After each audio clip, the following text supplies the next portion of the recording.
Hello everyone, আবারও চলে এসেছি নতুন একটা ব্লগ ভিডিও নিয়ে। তো আজকে কী করলাম, কোথায় গেলাম, মানে বাজারে গিয়েছিলাম, কী কী কিনলাম, এই সমস্ত কিছু নিয়ে আজকে ব্লগটা সাজিয়েছি। আশা রাখছি ভালো লাগবে আপনাদের। তো যাই হোক, চলো ব্লগটা শুরু করছি। আজকে হঠাৎই মনে হলো একটু বাজারে যাই আর নিজে গিয়ে সবজিপাতিগুলো কিনে আনি। তো আন্টিও যেহেতু যাবে বলেছিল, তাই দুজনে একসাথে বেশ ভালোই হবে। তার জন্য আমরা চলে যাচ্ছিলাম রেডি হয়ে একদম বাজারের উদ্দেশ্যে। আর এখানে আমি দরজাটাকে লক করে দিয়েছিলাম। আর হ্যাঁ, যাওয়ার পথে দেখলাম যে বাইরে আমার ব্ল্যাঙ্কেটটা পড়ে আছে। তো যেহেতু আমরা যাচ্ছি বিকেলে, তো আস্তে আস্তে আমাদের সন্ধে হয়ে যাবে, তাই ভাবলাম ব্ল্যাঙ্কেটটাকে রুমের মধ্যে রেখে দিয়ে যাই, কারণ আবার সন্ধে হয়ে গেলে শিশির পড়ে যাবে।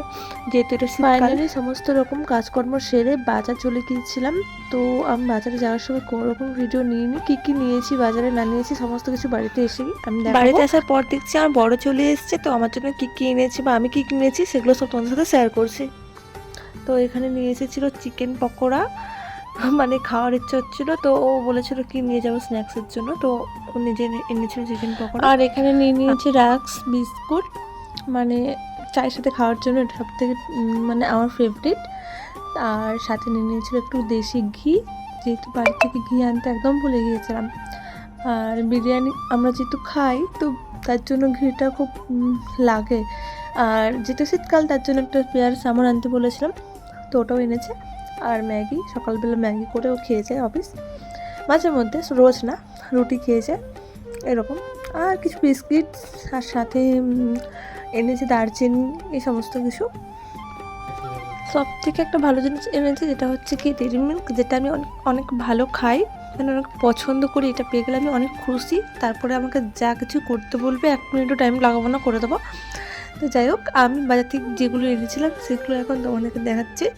তো আমি সবজি এনেছিলাম বাঁধাকপি, বেগুন, টমেটো। আর এখানে সবজিপাতির দাম ঠিকঠাক আমাদের ওখানের মতনই। তো চলো, এখন ওনার আবদার মশলা মুড়ি খাবে, তো ওটার জন্য আমাকে এখন পকোড়া ভাজতে হবে। তো এখানে পকোড়া আর মুড়ি রেডি। এখানে মুড়ি খাওয়ার পর অল্প অল্প করে খেয়েছি দুজনে। আর ও বাজার থেকে যে এনেছে চিকেন পকোড়া, ও মা, তারপরে দেখছি এটা চিকেন পকোড়া নয়, চিকেন ললিপপ। তো ওটা আমি এখন বার করে নিচ্ছিলাম। আর এখানে যে স্ল্যাডটা দেয়, এটা আমাকে আরও ভালো লাগে খেতে। বাঁধাকপি পেঁয়াজ টেঁয়াজ করে অনেক সুন্দর করে দেয়, আর সসটাও খুব সুন্দর। তো এখন আমি পকোড়াটা খাচ্ছি, আর পকোড়াটা কিন্তু দারুণ টেস্ট ছিল খেতে।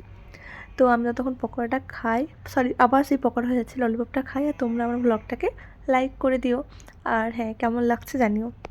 Bye bye.